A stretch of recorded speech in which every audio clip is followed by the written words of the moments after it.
Good afternoon, everyone. My name is Rich Fitzgerald, and welcome to the Men of Principle podcast. Today, I'm accompanied by an incredible guest. His name is Paul Linn. Personally, Paul is a husband, incredible father to his son Lincoln, and is a man of faith. Growing up, Paul played middle linebacker for his high school football team and went on to play at Bloomsburg University. After a successful collegiate career, he signed with Torino, an NFL Italy team, where he set multiple records and was named the team's most valuable player. After his career playing football, Paul completed a master's degree in exercise physiology and is now a full-time high school football coach and is also in charge of the team's strength and conditioning program. Additionally, he's also a professional arm wrestler. In fact, he's armfighter.com's number 5 heavyweight in the United States of America at 230 pounds. Recently, he also defeated the 20-time world champion Ruslan Babayev at East versus West. He also beat the legend Ron Bath at the Monster Factory last year. And for those of you who don't know, Ron Bath is basically the number 1 arm wrestler in the world outside of John Brzezinski in many people's minds. And Paul Linn is currently the East versus West middleweight champion of the world at 209 pounds. Ladies and gentlemen, Paul Linn. Hey, Paul, thanks for being here, man. Thanks for having me. Yeah, absolutely. So before we get started, Paul, like professional arm wrestling, I know a lot of people probably think about that and say, man, I didn't even know that was a sport, right? Like we're all introduced to it when we were kids, whether that's playing with our brothers, our dads, maybe, you know, when we were a young guy at the bar. Like how did you become a professional arm wrestler? How'd that come to be? Well, it's funny to even think about it. Like, we got professional cornhole, so anything can be professional now. Right? The reality is there's probably actually more people watching cornhole than arm wrestling. So, and I've also heard arm wrestling described as the sport that everyone in the world has done, regardless of age, gender, or anything, that no one knows is a sport. There's awesome. Never been a human being to grace this earth who hasn't actually grabbed someone, put their elbow down, and tried to arm wrestle. Yet it's hard for people to believe it's a sport. But yes, it is in fact a sport. And I was in that class of people who didn't know it was for a very long time. So basically, I just found it. Like I was watching Game of Arms, came up on AMC, and I was watching some other watching The Walking Dead on AMC, and I saw that pop up, and I was like, "What is this?" And I watched it, and I was addicted. I was like, "This is crazy," and it was like, the show was good itself, but the character development and digging into the people who were on there, I'm like, man, that guy's 198 pounds. I think I can beat that guy. I remember telling my wife, like, I think I can beat this. She was like, get this off of my TV. You already watched 5 episodes. And after that, I started talking to people, looked up a tournament, and just showed up. Didn't know what I was doing. And I hit another tournament without ever practicing, did some Devin Larratt YouTube video research and everything. And I learned what a top row and a hook was, went to the next tournament, won that in the amateurs. And then that's when I met up with Tim Breslin and Ron Klemba and started traveling up to Connecticut to practice. So it kind of took me by, it just happened, And I think a lot of it was due to not having competition for a while outside of just being a coach. It's not the same thing. Coaching people and, whatever. At the end of the day, those Friday nights, I'm on the sideline. And I'm doing my best to get the energy and the competitiveness that I have off so other people can absorb it. But you still got it. So, like, I was trying to do other things, like play racquetball a little bit competitively. And, age catches up with you quick on those sports that require knee integrity. So, yep. When you were watching Game of Arms, was there a particular character that you kind of felt connected with, or you're like, man, that dude's awesome, I want to, follow in his footsteps, or you just really attracted you to it? I really liked Dave Chafee for his quietness, like his character, and the fact that he was so dominant too in that show. It's like, all right, like this guy's big, soft spoken, like nice, he's doing he's a sportsman, all that good stuff. And he's a beast regardless. Obviously, you have the contrasting characters with like Travis, which that is my MO. But I looked at Dave Chafee. I really like, I didn't know it at the time, but I really have grown to respect Craig Tuyek quite a bit. So he's another one, just top-notch human being and a dog on the table. Yeah. They seem to be both awesome guys. I don't know them personally, but just from your experiences with them and from your conversation with them, I'm sure they seem to be great guys. And if you had that judge of character with them, I'm sure they're pretty good dudes. And for those who don't know, Dave Chafee, like he mentioned Dave Chafee, like that's not just some guy, right? He is like one of the greatest arm wrestlers, at least strength wise. I mean, people talk about what they want about his technique, but he is just brute force powerhouse and a super nice guy. And reminds me a lot of really Paul is the same way, just super nice guy, big, strong dude, but seems like a great individual. So obviously with a background in, semi-professional football, arm wrestling, it's obviously you're a physically strong man. But in your opinion, what does it mean to be like a strong man? Like, it's not just a physical thing, right? Oh man, no, I mean, like, listen, you got all kinds of things involved with physical strength. You got genetics, you got work ethic, you got background, you got years of training, you got style of training, what you're training for. There's so many facets to physical strength. You can be strong in so many different ways. I mean, it from the jiu-jitsu world. Probably got guys that don't have a whole lot of muscle, but when they get a hold of you, they're strong, they're man strong. We always talk about it in football. The field strong guys, the guys with man strength. They can't bench 400 pounds, but once they get their paws on you, you're going for a ride. There's so many different like versions of strength in this world. But I mean, I think like, if you're doing anything competitively, you have to be mentally tough too. You have to be able to, I tell my son, you have to be able to lose like a winner. Until you learn how to lose like a winner, you're never going to be a winner. Everybody, I want to be a champion. Well, learn to lose like a champion, because there's nobody in this world, especially in arm wrestling, it's impossible to be undefeated. There are no Floyd Mayweathers in this sport. And for most people, regardless of what sports you play, you are going to, at least one point in time, you are going to lose, or maybe win and not have the outcome you like. So being able to be mentally prepared for that possibility, accept it, and know how to respond in the moment with class, I think is a portion of strength, like mental strength, that a lot of people are missing. They have all the tools and they're missing that one, and it doesn't, things don't tie together, So I mean, obviously you're not going to name them, but people personally, whether it's football or arm wrestling, who maybe they have the physical capabilities of doing something very well, but they just mentally aren't there. For sure. I mean, you see it more often than not, and like we were talking about Travis Bajan. I was talking to Dave Morocco about Travis Bajan's son. I mean, if you don't know Travis Bajan, Tyson Bajan is entering the draft this year. He's going to be the first D2 quarterback to get drafted in I don't know how long, forever. And you look at that, and you look at, like, when I'm looking at his interviews and how he did the combine, how he handles himself being the only D2 guy in the draft, the way he looks at it, his perspective of, I am the same as these dudes. You know what I mean? I'm going to have a harder path. I accept that. And I'm going to rise to that. Like, that type of mentality, I think it's nature and nurture. Like, some people are just born with an innate ability to handle those types of moments. But other people have to foster it through competition and putting themselves in those uncomfortable situations. So I think you can learn it. It's not like one of those things where, like, oh, that's just not me. I think you can learn and develop it. But if you already have it, and then you have the experience, the experiences that pile up, and the over and over repetitions of knowing how to handle those moments, I think you can master that. And it's like you said, you can be the ultimate, like, athlete and whatever it may be.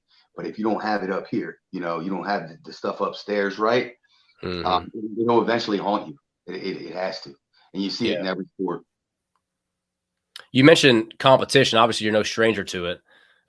For you personally, like, what do you gain the most from competing? Oh, I mean, goals, right? So, like, for me, like, I'm always in the gym. Maybe that's OCD, I was going to be in the gym no matter what. Like, I remember telling my wife when I met her, she's 18 years old, and I said, when I'm 40, I'm going to look the same or better. And she's like, yeah, get out of here. I said, I'm telling you, I'm not going to stop listening. So just get ready for, like, after work, you're not going to see me in 2 hours, okay? But when competition goes away, and you're not, like, through football, you're lifting for a reason, like, you're not just lifting to look good or be healthy or just to be strong. Be strong for what reason? I spent about 10 years of my coaching career where I'm just lifting, trying to be stronger than the kids I'm coaching, for, like, just going through the motions. And, like, not always are you going through the motions, but you don't have a clear defined goal. So for me, it gives me structure and it holds me accountable. I'm going to be there no matter what, but I'm going to go through the motions if I don't have my feet to the fire. So that, it gives me that, and then it gives me the competitive release. So if you're not competing, like, there's a lose yourself in the moment with competition and in the preparation of it. It's like a mental purification.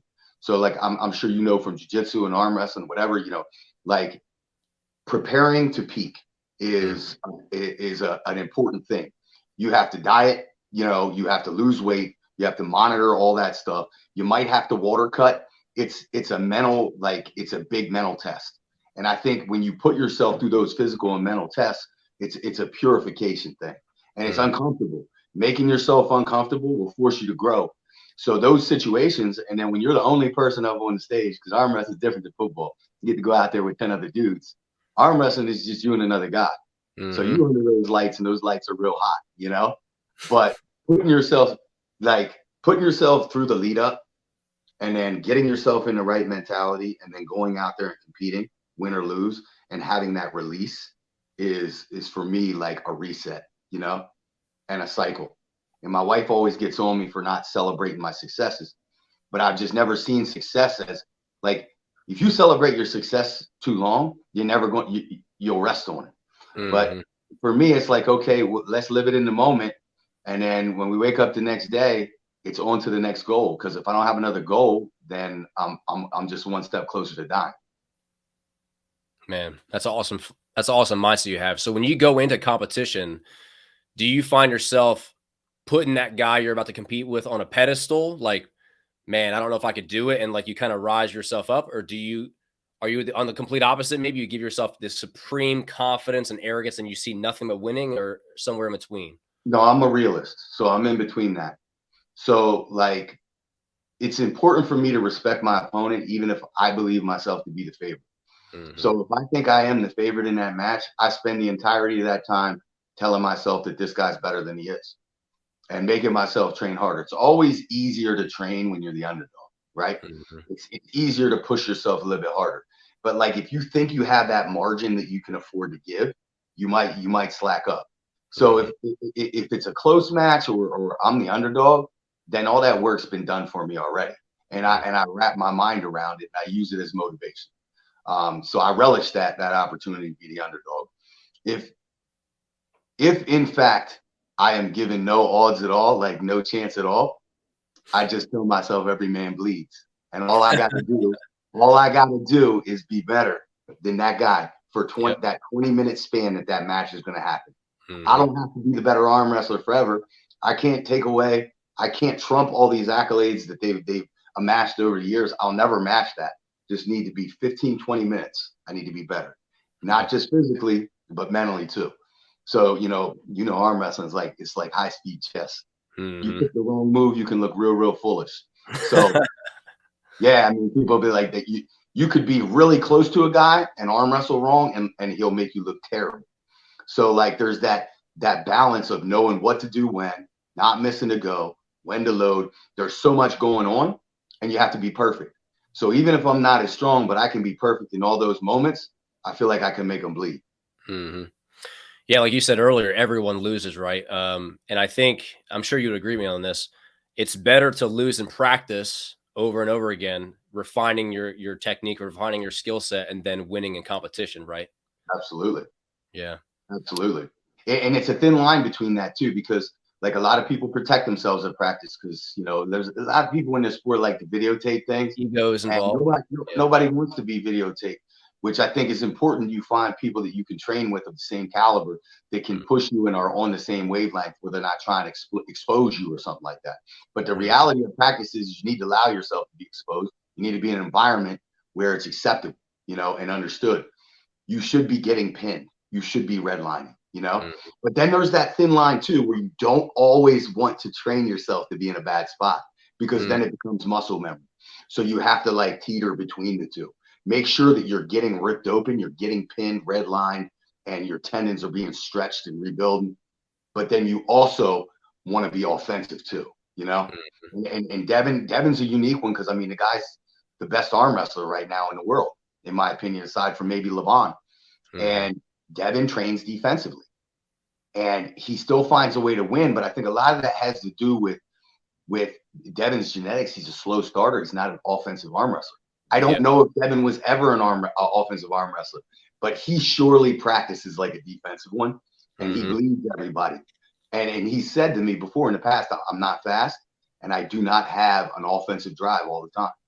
So Mhm. maybe it's a part of training, maybe it's a part of genetics, but I think you got to kind of balance things out. But you absolutely need to lose in practice. Yeah. And it's awesome because I know a lot of guys listening to this maybe don't follow arm wrestling. So maybe they don't understand some of the techniques you're talking about or some of the concepts you're discussing. But I think it's important to grasp what you're saying because I think in any sport across the board or anything you do, it's important to take time to work on your weaknesses. It's important Yeah. to amplify your strengths, right? It's like a lot of guys, though, we let our ego get in the way and we only want to work on our strengths and we only want to look good. But Yeah. I feel like if we only work on what we're good at in practice, and then we go in a tournament and do something, and we're competing, and we go against someone who's better than us in that thing, then we're going to look foolish, right? Yeah. Maybe we should have worked on our gaps a little more and put our ego aside. Absolutely. I get so caught up talking about arm wrestling. I'm so used to being in this community and everybody knowing everything. So slow me down if I get too technical. But you're No, 100% you're good. right. You're good. That's like going to the gym and saying, like my bench is good and my squat sucks. So I'm going to spend twice the time on bench and half the time on squat. You're Hmm. doing it wrong. You need to shore up your weaknesses. You want to be Yep. complete. You have to spend time on the things that are uncomfortable. I use that uncomfortable word all the time because innately humans want to do what they're good at. They want to be in their comfort zone. There's nothing wrong with it. We're built that way. We want Hmm. to be where we feel safe. But our ability to voluntarily put ourselves in uncomfortable situations is the fastest way to grow. You have Hmm. to meet it head on. And that's a part of competition. You get scared of it. There's something that bothers you by it, get anxiety, whatever the case may be, you got to face that stuff head on because that's what will make you grow. And eventually you won't get those things anymore. Yeah. That's awesome, man. I need to transition a little bit because I know I can sit here and talk all day with you because I just love your mindset. But earlier you mentioned your family. I know a lot of times you talk about your son Lincoln, and Yeah. yeah, as you know, I got 3 sons, and it's Yeah. quite a Blessed. big part of my Blessed. life. Yeah, it's You're awesome. blessed. Being a son, being a father to a son or multiple sons, it's amazing. What's the best part of being a dad for you, and what example are you trying to set for your son? Oh, I mean, the best part is first off, the best part is having my dude, my road Mhm. dog. We do damn near everything together, and even when COVID hit, I spent so much time with this guy, you know. Like my father went to prison when I was 6 years old for 26 years. I had no, and then my mother remarried a convict, an ex-con who was already a two-striker. He's serving life right now. I had no positive male role models at all from day one. It was either absence of male, like the male influence, or really, really negative stuff. That is Mhm. like the roadmap for what not to do. So now I have this opportunity with my son to learn from everything that I dealt with, Mhm. and I always tell people like you can sit and cry about your past and say, oh, woe is me, I'm Mhm. destined to fail because this stuff happened to me and I didn't have good role models. But how are bad role models any worse than good ones? They're Mhm. still giving you if you have a good role model and they're saying you must do this at a high level, and then you have a bad role model who's doing this and this at a high level. Yep. We as human beings have to be able to identify those things, and Mhm. it's still the same roadmap to where you need to be. Yeah, exactly. You can model how you want to be a parent based off of good parenting or what not to do as a bad parent. Yeah. So that to me has been the best part of my journey, is really looking back and saying, okay, what what did I like about how my mom raised me, and Mhm. what am I going to totally choose to do differently? And it's interesting too because my mom did raise me with great faith, and I have to thank her for that. But she did it in a very extreme way to try and offset these other things. Mhm. So I've now come to find like a happy medium, which I think my son is kind of flourishing. So I mean, the best part of being a dad is just to see he's got a good heart, man. And sometimes you hear people say like, that kid just, my kid's just not like me, or they're just not listening to me. He listens and he cares, and he's got a soft spot in his heart for people. Like, I mean, I couldn't be more happy with the guy. But I don't know how much of that is his mom. I don't know how much of that is me or God just Just blessing me a little bit. But yeah. he's starting to get into sports now too, and it's like, all right, let's get it. That's awesome. Hey, you got to take the credit for it while you can. It's all you're doing. That's the reason why he is who he is. Yeah. I tell him that until he's about 14, telling me I'm terrible. But yeah, you made a lot of great points, man. Talking about going back a little bit about, the lack of a father figure in your life. It's interesting because I've heard it said that men who fall in that category, or should I say young boys when they're growing up fall in that category, it's like you have one of two different ways of thinking. One boy says, yeah, I didn't have a father. That's why I ended up this way. And then you can kind of tell like they're just putting all their life, like all their excuses into that reason. Or you have the guy who says, man, yeah, I didn't have a father, so I had to figure it out. Like, so they sought role models. They sought mentors in their life to look up to as men, right? It's like you kind of have two options. And it's like that with everything, right? It's like if you're going through your youth and you're looking for a girl to date, you go through the process of elimination. Sometimes you're like, all right, well, I know I don't want that. I know I don't want that. And it's like eventually you may find out what you do want, So some people will go through life and have experiences that help create wisdom. And some people are just really good at learning from others and learning from other examples and then just having that wisdom already, So, yeah. I mean, I think it really comes back down to that victim mentality, though. Like, if you choose to view yourself as a victim and say, I didn't have what everybody else has, so I'm just going to kind of wallow in it. Or you can choose to say, I didn't have what everybody else has, so now I'm going to go get it. Or this was bad and I'm going to fix it. You're either proactive or you're accepting, So, and I think that applies to a lot of things in our society. Like, abused social programs and things of that nature. We don't have to get, I don't like for sure. politics. Yeah. I grew up in it. You know what I mean? So I grew up in it. Like, I grew up everything, food stamps, public assistance, Section 8, WIC, food bank. That was my life. And I hated it. And I saw from the outside in, like my mom's trying, but are you really being efficient? Are you really applying yourself to the best of your ability? And at a young age, I identified was like these programs are meant to keep us alive in times of need. Well, it's also our fiduciary responsibility to move on beyond that. You know what I mean? So I have an interesting perspective as somebody who relied on those things at a young age as to how they should be handled. But I mean, you live and learn. I spent so much of my life just looking at like, why is this like this? Like, come on, guys. Like, I'm 10 years old. How am I seeing these bad decisions that you're making? Yeah. Are you thankful for those experiences though? Because now where you're at in life, yeah, I wouldn't trade my life for anybody's. Like, don't get me wrong, because God bless the broken road to bring you where you are. Like, if you don't have that, then I can't tell this story right now. I can't talk to that kid who only gets one meal a day and has to walk to practice. I have no common ground with that guy, and it's those things. And every kid that I talk to that has had a tough upbringing and struggling and saying, look, your job is to overcome, because once you do, then you become a beacon of light for everybody else down the road who is going to be in that same position. And you get to be the guy to say, don't feel bad for yourself. My life was bad too. Or I have this in common with you. And because of that, I can earn your trust, where some coaches can't earn that trust because they can't talk real, because they have no basis. And the kids know it. They sense that, and it's not they always say they don't care how much you know until they know how much you care. Yep. So having those conversations, those personal conversations, airing dirty laundry is a huge tool to help with kids who are in struggles. So I wouldn't change a thing, because I wouldn't have nothing to talk to. But like, if everything was nice and I had a 4-car garage, I might be a drug addict. Who knows?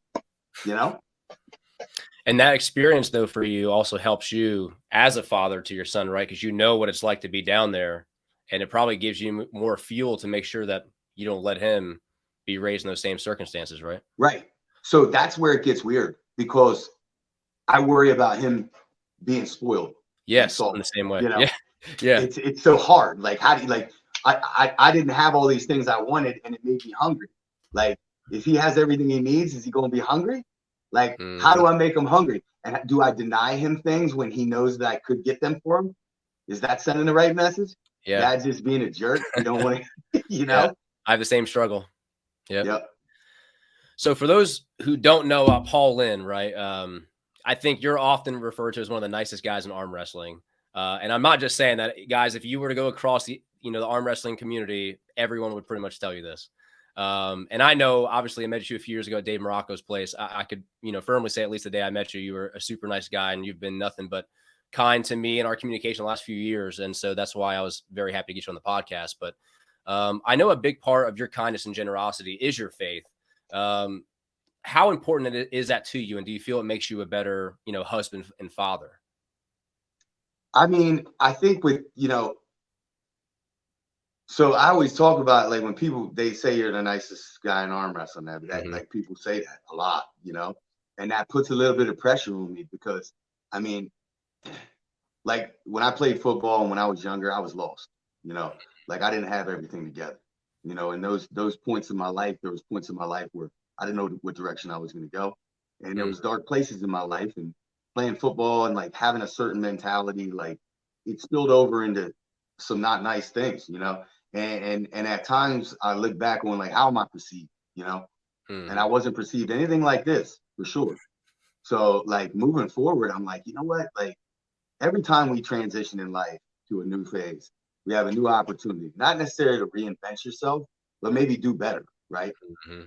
So, I mean, I kind of took a conscious effort, and it's definitely like my faith background is super important, not just for how I carry myself.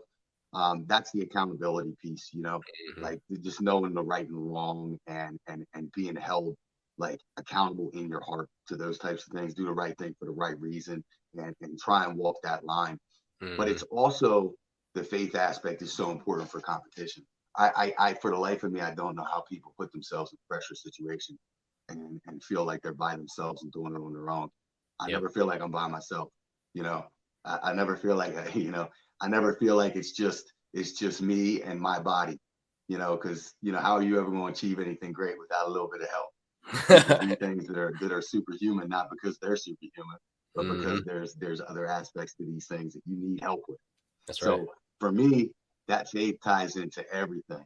And without it, I'd be lost. And for the life of me, I can't understand how people, I mean, I guess I understand it. Like, if you don't know, you've never been introduced, but, like, you've been introduced to the opportunity to believe in something bigger. And I won't even keep it to Christianity, whatever spiritual thing, whatever religion, if you don't have anything that you believe in, how empty is your life, Man, yeah, it feels depressing, right, to even think about that. Yeah, but there's so many people out there like that, and I feel bad. Man, yeah. Wow, yeah. Yeah, I mean, it's a serious subject, but you hit so many pieces. And one thing I wanted to go back to was, you said you don't really feel comfortable sometimes thinking about, because your childhood and the person you used to be isn't who you are now. And it made me think about, like, everything we go through in life is like a season, right? Like, everything we do, what job we have, what relationships we have with people, what we do for hobbies, even, like, everything, it lasts a few years, up to maybe a couple decades if we're lucky, and we move on. But even who we are becoming and who we will continue to become is a season, right? Because I think of myself in the same way that you just said. Like, I think about even when I first became a father, and I look at how I talk to my wife, and I look at how I treated my kids, and where I am now, and I'm almost, like, embarrassed by it. Like, I feel like I'm a much better father now than I was then, but it's because as long as I think you keep yourself centered and you try to become better and you have some level of faith, you're, like, a part of who you are is trying to improve yourself. Yeah. And I think it's kind of normal for all of us to look back at who we were and be like, man, I didn't really have my stuff put together very well. And so I think what you feel is normal, and what you said is normal, but it still doesn't take away the fact that you're a super nice guy now. So you can be proud of who you are now, but still say, I still got stuff to work on, because I know, like, I certainly do, but it's, I think it's pretty cool that you're able to come out and say that about your faith, because I think a lot of people are shy about it. And it's something for me, like, no matter who I am and no matter who I talk to, I will never deny my faith. And I think it's really cool that you don't either, For the life of me, I can't figure out why anyone would.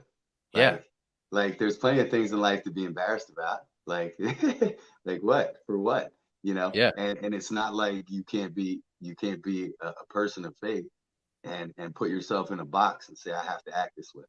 You know, I think a lot of people try hard to let people know at the skin surface that they are. And I don't think that that's always the right move. Sometimes it's better to introduce it later in a relationship. If you wear it on your sleeves at all times, like, then, you know, people will potentially alienate you for a difference in belief. But if you can build relationships that aren't originally founded on that, and you have an opportunity to bring it up and have like-minded conversations or maybe debates or whatever the case may be, I mean, to me, how do you reach more people? And it's funny too when you talk about, like, you know, like growth and everything else, and like where you were at as a father. I always think about it, like, so many people in my life, how many times do you hear somebody say, well, that's just how I am? Like, you hear that come out of people's mouths a lot. And it's like, no, like, no, that's what you do. That's not who you are. So, like, I don't want to be defined. I don't want any one thing to define me. So, like, if I have been, you know, expressing this negative, you know, characteristic or character trait, that doesn't define me. So like, it's my opportunity to say that's not who I am. That's what I have been doing, and let me change that behavior. And it's been you know, doing those things is tough. You know, like trying to really turn your back on like a bad habit or whatever, you know, a personal character trait is tough, and it takes work. And I mean, you know, probably as a father and as a husband, that happens in those relationships all the time. We have to grow there, you know, otherwise, you know, in today's world with marriage is not lasting. If both parties aren't working on the same page and doing things that are uncomfortable and growing, like we look at this crazy divorce rate in the world we live in, and it's nuts. Yeah, it's nuts, man. So talking about like personal development, you know, as you know, this podcast is called the Men of Principle Podcast, and I named it that way for a reason. With that in mind, what's one principle or value or character trait you would like to see men in our society improve upon? I mean, I think, you know, this is going to sound stupid. But I think there's a couple things. I think so often in our society, I mean, the golden rule, right? Doing to others as you would have them to doing. I mean, it's such a like overlooked thing.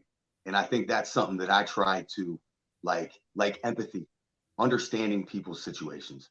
How would I like to be treated in this moment? You know, what would trigger me? Know what that is and don't do it. And just try and think of other people first. I think it's very important. We live in a very, very selfish and self-centered world. Through media and social media, everything's about us, and you got to battle that stuff. Yeah. And sometimes I would, like, you know, people like, oh, you're the nicest guy in Armor. Well, I make a cognitive effort to go out of my way, because honestly, I'm an introvert. Like, I'm a social introvert for the most part. But I remember I was at the job one day, and I was at the gym on base, and a guy handed me, black dude come up to me and handed me a card and just said, here, brother, if you ever need anything, let me know. And it was a little business card, and it said, random acts of kindness, reach out to us. That's awesome. And I was like, okay. In my head, I'm like, what? That's weird. And then I'm like, then I seen him the next day, start talking, you know what I mean? And he explained the concept to me. Like, how hard is it for you to do something extremely inconsequential for a person throughout the day, or any person that might be monumental to them? Maybe that's a hello, good morning. Maybe that's open a door and hold it a little bit longer. You know, maybe that spark a little bit of conversation. Maybe that's put a love or a like under somebody's social media post, or a comment, somebody you don't talk to that much. Maybe it's respond to a comment.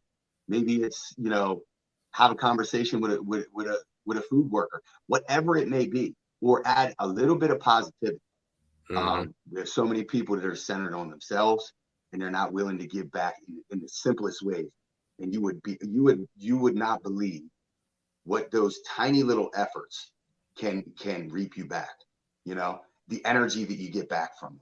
So at the end of the day, am I doing that to be better, or to do the right thing for the right reason? Or at the end of the day, am I just getting more energy back and being selfish because I want that? I don't know. But I think that that's a really, really important thing. And I think another thing, you know, in men in our society is not to be afraid to be masculine. There's nothing wrong with that. Like men traditionally, if you look at us as animals, we are meant to provide and protect. We don't have to live it at all times. You can be an alpha male, be dominant, be physically strong, and also be very, very gentle and kind. Sure can. And, if you're a lion, you don't. If you're a lion, you don't have to roar to let people know. Yeah. There's a balance there. But our society, and with raising my son, I'm very hyper aware to allow him to know that it's okay to be a boy, to do boy things, but also be sensitive. And you can do that with masculinity. Like you hear so much this concept of toxic masculinity, and masculinity can be toxic in the wrong hands. Yeah, in the wrong hands it can be. Sure. There could be toxic anything. It's our job as fathers to eliminate the toxic word. But I'm going to raise a masculine boy. Yeah. And whatever he chooses to do with his life, I'm going to be at peace with the effort that I put in, the energy I put in. Yeah. Man, that's an awesome response. I don't even there's a lot of things going through my mind as you were saying those things. And I had ideas with the way you just finished it. I don't even have I don't even know what to say. It's awesome. I think I'm a lot like you in the sense of I'm also an introvert, which is why it probably took me a while to start this podcast. And you hit on something earlier. And in fact, you and I were talking about something before we even went on air. I started this because social media, I found, is really ruining a lot of people. People are fake. People are living these unrealistic lives. They're putting their highlight reels out there. They're not being real, and sure, you could use social media for good. I'm not saying you can't. But I missed having good quality conversations with people. And I felt like as our society gets more and more, I don't want to say feminine, just weaker, right? We're just getting weaker as a society. I felt like, man, I just want to start talking to real men who are good in their field, whether it's finances, whether it's physical strength, mental strength, any of those fields, and just talk about men's stuff so we can help other men, in developing and going about our lives. And it's cool because, in the last several years of social media, I've never once had a conversation as thorough as the one you and I've had, because whether it's you, sending a quick message to someone on social media or sending, doing a quick little video or whatever the case is, it's just not the same as having, back and forth real interaction, And so I really appreciate you taking the time out again, Paul. I really do appreciate you, man. This has been awesome. No, I'm glad to, man. And these conversations are good. They're good for the soul. Especially in tough times, the best thing you can do is put people around you of like mind who are going to make you better.